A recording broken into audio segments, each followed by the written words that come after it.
Hi there, welcome to the E-commerce Nurse podcast, our 15th episode. I'm Corinne McLeod, ex-Amazonian consultant and founder of E-commerce Nurse and Vendor Society. Today we're going to be talking about finding the right fulfillment solution for your online business. We have a special guest, Florian Herold, founder of Greenleaves, a fourth-party logistics provider who builds optimum fulfillment solutions for businesses, both B2B and B2C. With years of experience in logistics and supply chain management, Florian spent over 3 years working for Amazon in Germany within their external fulfillment department, working with third-party providers to support Amazon's EU supply chain. So hi Florian, a big thank you for taking the time to come on our show today. I'm really excited to be talking to you about fulfillment for online businesses and what they should be thinking about when reviewing how they should be handling their inventory and customer orders. Yeah, hi Karina. Thank you very much for having me. My pleasure and my honor to be on. Hopefully the audience can take away some lessons learned, best practices, just some interesting things about fulfillment and logistics within e-commerce. Wonderful, thank you. Yes, definitely. You are a bit of a guru when it comes to fulfillment. So I'm sure our listeners will be able to take a lot from today's session. So before we start going into that detail on fulfillment, it'll be really great to first understand those key stages of supply chain from that point of manufacturer to the end consumer, when the end consumer receives the item.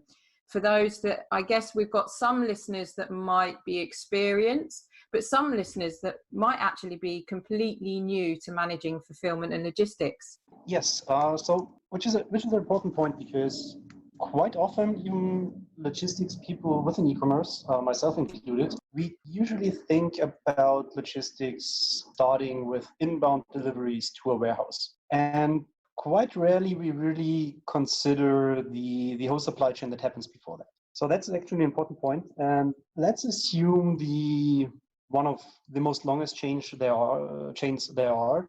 And usually that chain starts somewhere in Asia, usually in China, where the majority of things are produced. So you usually have a manufacturer somewhere in Asia, or let's say in China, for example, who is not just delivering you, quite often not even directly for that particular e-commerce company in question. Mm-hmm. So he's producing for a lot of people, for a lot of companies, domestic, he's exporting a lot.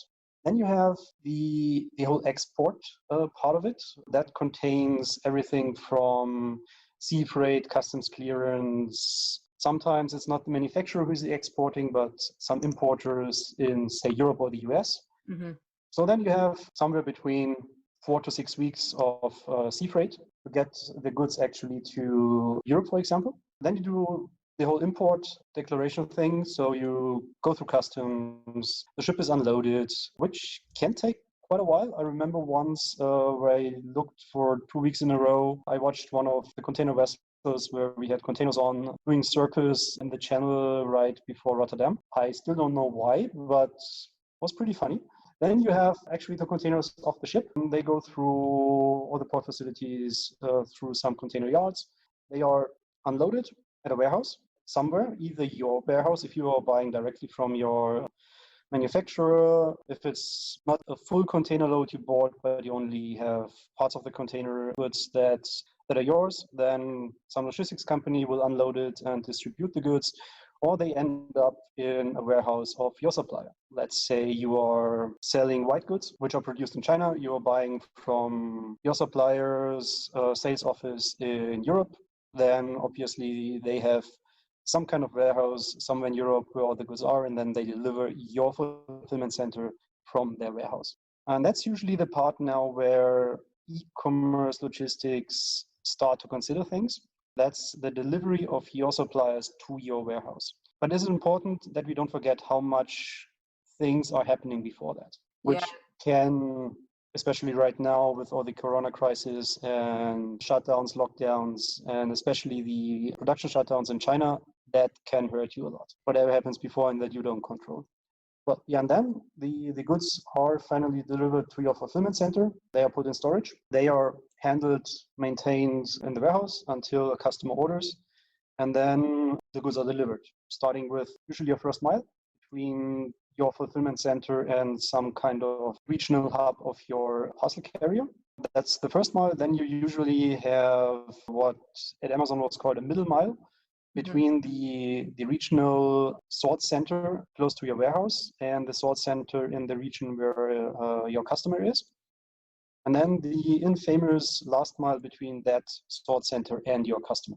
So that's more or less the setup. Wow. And that just highlights that, well, first off, that a lot of people, well, especially the end consumer, doesn't realize that journey, that what they've purchased is that product has gone through. But it's also the amount of stages and the amount of different businesses almost touching those products throughout the process. And there's so many touch points that I think we forget that it all needs to link well for it to run smoothly. Yeah, that's true. So basically the last mile is, for obvious reasons, for e-commerce, the most critical one. And I say from a logistics perspective, also the most challenging one. Now, right now, people are more or less at home all the time, so that makes it a little bit easier. But usually people are not at home when things are delivered. And there we are not even talking about things like same-day deliveries or things like that. So the last mile is actually the one that end consumers usually see and where a lot of complaints come from, but it's the last mile. So everything that happens before that has to happen in an efficient way. It has to work smoothly in order to enable a good last mile experience. Yeah, definitely. And I guess that becomes that whole last mile of, there's this expectation of customers with this whole same day delivery or next day delivery, but it also becomes a challenge for logistics companies and delivery men when, as you say, not everybody is in at that time when it comes to deliveries, trying to arrange those delivery slots for those larger white goods, and it becomes a lot more challenging because you're dealing with individuals as opposed to, sending inventory to one location. Yeah, that's a very big difference. If I send a full truckload to some warehouse somewhere, that's comparatively easy because I have a professional infrastructure from the point where the goods are departing up to the point where they are unloaded. So that's a professional infrastructure behind that. Mm-hmm. In terms of end consumers, not so much. That's usual people. They don't have a yard that is staffed 24/7 where you can check in. That's not there.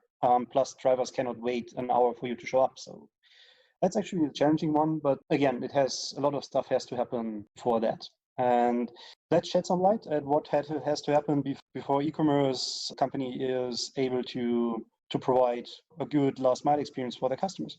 Definitely. It's just you don't realize. And I think a lot of these businesses, so you've got a lot of businesses that have been dealing with manufacturing out, for example, in China. They've been distributing or selling their products to stores and across the different countries, across Europe, for example, for many years. And they sort of understand that whole journey. But then you've got this whole evolving digital world, these e-commerce players, and some of these businesses are large and they might have been bricks and mortar moving over to e-commerce. But at the same time, you've got these new evolving e-commerce businesses that aren't necessarily experienced with supply chain, or they're smaller companies that just wouldn't have the setup that is required to manage all of this. So if you are an e-commerce business sort of starting out, what are all the different types of fulfillment solutions that would be available to? So if there's e-commerce, a listener listening that's got their own e-commerce business, what are the different fulfillment options that would be available to them? There are a couple. So let's start with the extremes. So on the one hand, you have the one extreme is you do everything in-house. Mm-hmm. So you have your own warehouse, your own employees, you have your own supply chain management department and your own logistics managers, and you do everything in-house. That's the one extreme. On the other end of the spectrum, you have services like FBA, for example. So you do basically nothing yourself. Mm-hmm. These two are the extremes. In between, you have all kind of options, from outsourcing your warehouse activities to a 3PL, for example. That is something that Amazon did as well, which makes sense, which is totally feasible for everyone. You have a shared solution. Let's say you have your own warehouse for your brick and mortar business, kind of a central distribution center to supply your stores. And you reserve a part of that central logistics center for e-commerce fulfillment, for example. Or you use solutions like dropshipping. So you keep your inventory centrally at one location and you just collect orders from Amazon or whatever platform you have, and you ship directly from there to Amazon's customers, for example. So there is a lot of options and combinations between I outsource more or less everything to a company like Amazon and I do everything in-house. So yeah, so there's quite a few options if you were managing it in-house, or if you're selling on Amazon, where Amazon fulfill those orders, so fulfillment by Amazon, FBA. Or of course drop shipping. The interesting one is this, what you mentioned was the shared fulfillment, and we do see this with some of our larger clients where actually they sell to physical stores, bricks and mortar, and online, and actually in a way the fulfillment needs to be treated separately, because it's one is going to individuals and one is going to retailers. So it's quite interesting how you mentioned that actually these businesses break it down, and warehouse, as you mentioned, warehouse for the bricks and mortar, but actually the fulfillment for e-commerce is actually different and sometimes outsourced. So you can have a mix of the two. Yeah, that is, and I think if the volume is there, that your e-commerce volume, let's say, your e-commerce volume is big enough that you have multiple pickups per day for your e-commerce orders, I think that is actually a pretty nice setup to have, because you have all your inventory physically in one place. So availability is very high of goods. So whenever it's available in your central warehouse for a brick and mortar business, you can sell this article online as well. You have a lot of synergies regarding the workforce. So whenever there's a shortage in e-commerce, you can shift people over from replenishment activities for brick and mortar and the other way around. And you don't need any large additional investments in warehouse hardware. So because everything is there already. Yeah, and I guess a lot then down to when a business chooses the right fulfillment solution would then come to a lot more about their setup and how large they are as a business. Yeah, volume is a big driver behind all that. It's also interesting to generally have a look at your cost structure behind that, because if you take a look at one extreme case, Amazon, for example, they are basically doing all their fulfillment in-house, but they have the volume to justify it. If you are a smaller company, it may be more cost effective to outsource fulfillment to a third party, especially if that 3PL you're using is itself a multi-user site, meaning he has multiple customers in the same building, because then that enables you to basically piggyback on other people's volumes. Because for DHL or UPS, for them, it's not important whose parcels they are picking up. So the more volume there is, the more frequently they are picking it up, and the better your lead time will be. And that is something you can only achieve by outsourcing if your own volumes are not there yet to justify multiple pickups. So yeah, it can be cost effective to outsource. I would say you need a very large volume to justify doing it completely in-house. Yeah, and as you say, it's also this question of whether you then, even if you have the volume, do you want to manage it in-house? Because these days there's so many different businesses that offer a service at what they're specialists at, and so many businesses now outsource, and so sometimes it may be more, could it be more cost effective, or actually it might not be, because actually you're investing in a company that's outsourcing that are those specialists in those areas, and there's a cost saving because of course they're managing volume for multiple businesses, and whether or not you as a business want to even have to manage that, because you've got to then find a warehouse, have warehousing space, you've got to have the resource, you then got to manage the team, you're dealing with payroll, and there's so many other different things involved of having your own warehouse to just using a business that can, or that can manage it for you. That's true. Also, I mean, there are these 3PLs, they are warehousing companies. Mm-hmm. So that's their core business. That's what they are good at. Yeah. They have the processes, they have the people, the infrastructure, the tools, you name it. That's what they are doing. And there is a lot of benefit in using specialists to do a certain job, especially if it's not your own core competency. And mm-hmm. I think for a lot of e-commerce companies, the actual logistics are not necessarily their core competence. Yeah.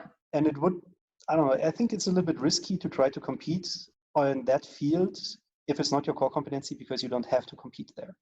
You can just use other parties to provide the same kind of service. And then there's the added point of fixed costs. Mm-hmm. So if it's your own warehouse, whether it is utilized or not, a certain amount of cost will always be there. Outsourcing allows you to basically reduce that, either by totally eliminating it or by limiting it for the duration of the outsourcing contract. So your fixed costs position will be much better. Definitely. And then you've got this, because you've then got this option that we mentioned earlier. You mentioned earlier FBA, so Amazon's fulfillment by Amazon option, available to those businesses selling on Amazon, but also they have like multi-channel fulfillment as well. And I guess that then becomes that almost businesses are sort of outsourcing that then to Amazon and using Amazon's warehousing space and their ability to handle those orders and ship them to customers.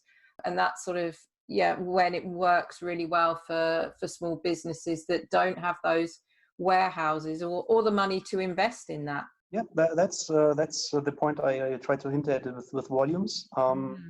Because if you don't have enough customer orders a day to justify at least 2 pickups from a parcel carrier, the risk is, if you try to do it yourself, that you jeopardize your customer experience. Because either you don't have the necessary pickups and you can only ship, every second day or so, which adds 1 day to your lead time, which is, I think, something customers don't accept anymore.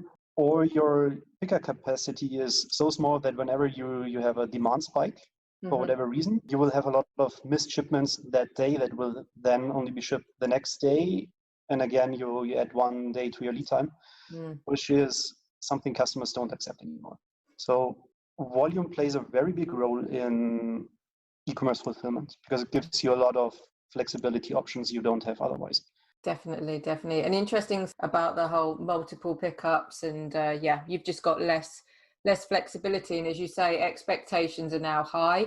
Amazon have set those expectations, not only on Amazon, but just in general in the e-commerce world. And it makes it quite challenging for businesses to work with that. I guess one thing then, one challenge then for some businesses where they do support lots of other retailers is if they decided to use Amazon fulfillment by Amazon FBA, that there comes a point where their inventory could be locked into that warehouse, and then the availability almost is reduced for other retailers. Yeah, there comes a point where for FBA customers, they have to take a very close look at the inventory levels they have. FBA obviously can only use that inventory for Amazon orders, which is, I think, not the worst solution, actually a pretty good one, especially if you're starting with e-commerce, because you get a lot of traffic, you get to benefit from the whole Amazon marketplace. But then if you add other sales channels to it, let's say your own web shop, for example, then you cannot use that inventory for that anymore. So you would have, at that point, you would basically need a second fulfillment solution and a second inventory, which is totally separate, which in the worst case could mean that you double your inventory levels as compared to FBA only, just because you add one additional sales channel.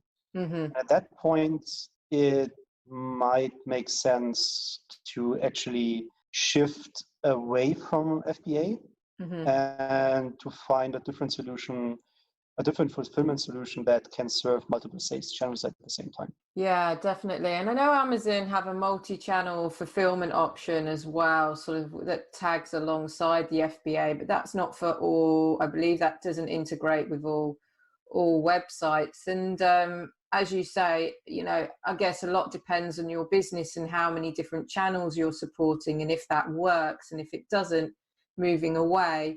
And then that's where we've had seller fulfilled Prime, where sellers actually able to fulfill their own orders, but they still get that Prime eligible badge. So the customer still gets to have Prime shipping. But of course, that seller fulfilled Prime option becomes available for those with volume and have been able to sort of prove themselves to Amazon. So yeah, it just highlights sort of that when you're a smaller seller, FBA seems like that option, but as you grow, or if you're a larger business, actually there's a lot more to consider just in terms of volume and also inventory and not having, that locked. But I guess if you do actually start looking at different fulfillment models, multiple ones, and you've got different retailers, that then I guess can become a challenge from a software, or not necessarily software, but just how do you manage that to know the inventory that you have everywhere, or to make sure that your inventory is always up to date so you don't end up with customers placing orders and you don't have to stock. That is, I think, one of the biggest challenges, not just in e-commerce, but generally in logistics supply chain management, that a lot of people are underestimating.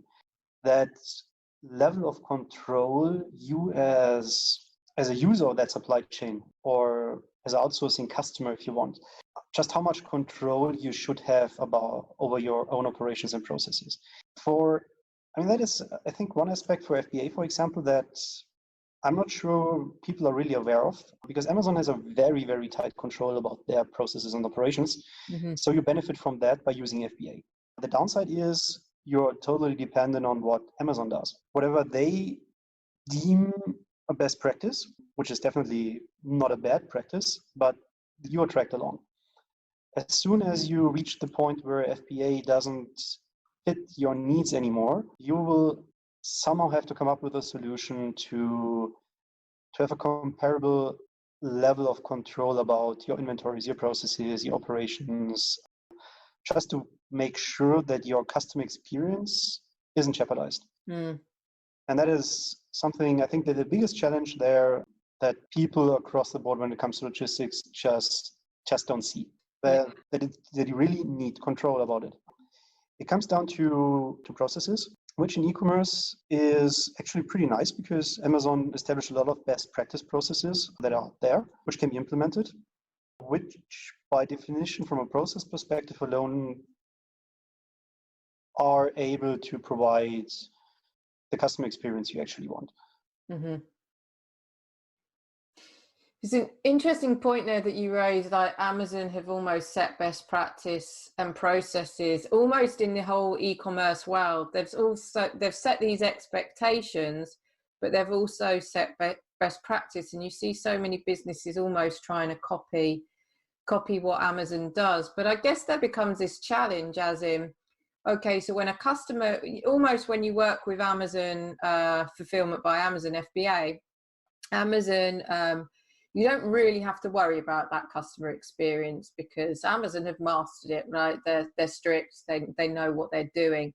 But then if you start dealing with other logistics, let's say you don't want to deal, you want a tiny bit of your business FBA, but you also might start fulfilling your website orders or other retailers through other channels. How do you then, but you don't want your own warehousing, so you're still outsourcing. How do you maintain that customer experience when you're dealing with multiple businesses that might perceive customer a positive customer experience very differently? Well, there are, I think, two big aspects to that. The first one is systems integration. So what you need to assure in that case is more or less a real-time exchange of data between your 3PL and whatever inventory management system you as a company are using. So that is something that has to be in place. Because as you mentioned, the last thing you want is to sell something you don't have in stock anymore. So this is a whole different, or let's say a very big topic in itself, how much interfaces you need. Luckily, there are providers out there that are helping in that regard because they are already integrated into a lot of marketplaces and e-commerce platforms, which takes away a lot of complexity regarding interfaces. And then you have the other aspect, and that is the whole operational control. That means that everyone working on that is actually adhering to these processes. And as compared to interfaces, that is something that has to happen basically every day. So in that case, you would need someone to be in close and constant contact with your 3PL and your outsourcing partners. You need the whole transparency in terms of data, metrics, and KPIs. And that list is actually pretty long if you want to do it right. And yeah, you need a team or someone who manages your outsourcing partners on a daily basis. That is something a lot of what I see people are kind of underestimating when it comes to outsourcing. One extreme I witnessed, actually obviously was an extreme case, but it was along the lines, I signed the contract, now I can count on my outsourcing partner to do his work properly. That's not how it works. That might work for a very short time because ideally or normally you discuss a lot of details for outsourcing operations start. So your 3PL, if we talk about fulfillment, knows what to do. But as soon as something changes in the assumptions, in the market, even small things, your 3PL has a right to get some guidance from his customer, in that case, meaning from you as a company, of what he has to do. And my personal experience is that you need as a basis a lot of transparency. You need a very sophisticated metric system, a very detailed one. And then, especially in the beginning for cooperation, your 3PL only benefits in you as well from a very, very close cooperation between the two parties. The closer it is, the better. And my personal opinion, and I'm pretty sure there are people that disagree with me on that. The first moment your 3PL runs into problems and you think that might be because he didn't adhere to processes, that's where you should tend towards an aggressive approach, just to educate your 3PL on what is expected. I say aggressive, but not in a cooperative way because you're still partners. But it has to be pretty clear where the limits are. And the sooner you show the limits with a concrete example, the better it is in the long term. That might take a lot of effort early on, but done right, in the long run, you can actually come to the point where your 3PL is handling 80% of the business without any interference on your part. And that's the point where you want to get. Great point there, because you do find that, and we find this dealing with clients, let's say vendors that sell to Amazon, so they're taking the wholesale route. And there's a lot of issues that go on in the background. And when you ask them, well, how did you package your items? How did you do this, this and that? Oh, we'll go and check with our third-party logistics partner because we don't handle it. And they check with them. Turns out that the third-party logistics partner has no information about the requirements, about Amazon's requirements. It's almost been passed on to them. It's almost like, okay, you're a third-party logistics provider, you deliver shipments, you manage that, you must be specialist in that, we'll pass it over to you. But don't actually really, for starters, onboard it, but actually give any more detail about the requirements of the different channels that they're supplying to. So that then third-party logistics provider is sort of a bit alone in the dark and just doing what they know. So that's a really interesting point in the sense that actually yes, they are supporting you as a business, but you still need to give them guidelines, and they still need metrics, and they still need to be managed and observed. And that is a role in itself, and it's not just sort of handing it over and, that's it. So it's a really, really valid point, and we see that fall down a lot with our clients and businesses that we work with. And it is also a people business. I mean, we talk a lot about processes and tools and interfaces and all that kind of stuff. Without that, obviously, e-commerce isn't working, but it still is a people business. You have people running your 3PL, you have people running that particular site you're using, you have people on the shifts that are managing the teams on that shift. And this aspect is a really important one, especially if, as you mentioned, your 3PL lacks guidance. Because I've seen it, let's say, there are good and bad players, like everywhere. And if you have one 3PL without guidance, and you're lucky and you have one who really wants to work for his customer, but without guidance, he's basically left with guessing what his customer wants him to do. And without guidance, that's what he does. But there's no guarantee that he is guessing right. So even with the best intentions, the results may not be what is expected. And then on the other hand, you have, again, it's a people business, you have maybe a 3PL that, in the absence of guidance and control, comes to the conclusion that that is actually a good position for him to be in, because he can optimize himself. He can optimize his margin, he can optimize his costs, he can optimize his part of the business at the cost of his customer's part. And once that started, it is really, really hard to get back to a point where really your interests as a customer of that 3PL are really at the center of the operation. And in order to avoid that, it comes back to control of the daily operations. You have to do that from day one. And over time, you loosen it a little bit. It's not that you start with a loose control of your 3PL because you assume he will know what he's doing, and then take greater control later on. In my opinion, it should be the opposite. Yeah, proactive rather than reactive. Exactly.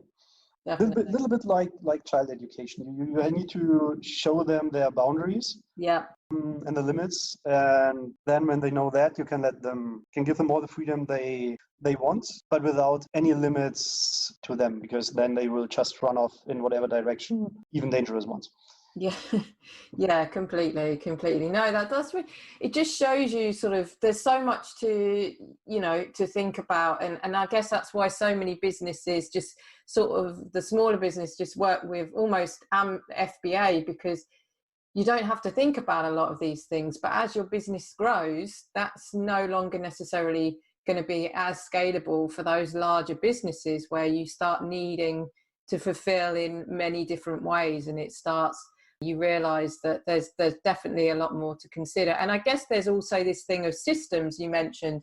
There's the real-time updates, and also the inventory, management side of things. And I guess today, I mean, the larger companies, often those that have been very much brought up in the traditional bricks and mortar, I guess moving over to a more real-time sales system, or one that integrates more with e-commerce, can be a bit more of a challenge compared to these emerging e-commerce businesses that probably use a cloud-based solution from day one, and that they can integrate quite easily sort of where technology is and all the systems are today. Yeah, that is a really an advantage new companies have compared to existing brick-and-mortar retailers, because is that they can tailor their processes and especially their systems from day one towards e-commerce. I give them basically two advantages. The first one is they have a specialized software solution for that, and being an e-commerce only business, they don't have to worry about the impact e-commerce has on existing processes and existing activities. They can just go full e-commerce, whereas a brick and mortar business that wants to go into e-commerce has to worry about legacy systems. They cannot jeopardize their existing activities, which from a logistics point of view are most likely not that compatible with e-commerce. They have to worry with inventory data in different systems and all the kind of interfaces that come with it. And from my personal experience, which was with SAP, just setting up a collaboration platform to exchange purchase orders can take months. It's complex and it can be pretty expensive. And that's something new e-commerce companies simply don't have. They don't have that problem. Brick and mortar retailers do. And for them, I think it's very important or the big challenge for them when they go to e-commerce, once they outgrow things like FBA, for example, is to find a way, a scalable, cost-efficient way to come up with a fulfillment solution for the e-commerce activities. Yeah, definitely. It's almost well, we talked about there's almost two different businesses and two different strategies and ways of working when you have e-commerce and bricks and mortar.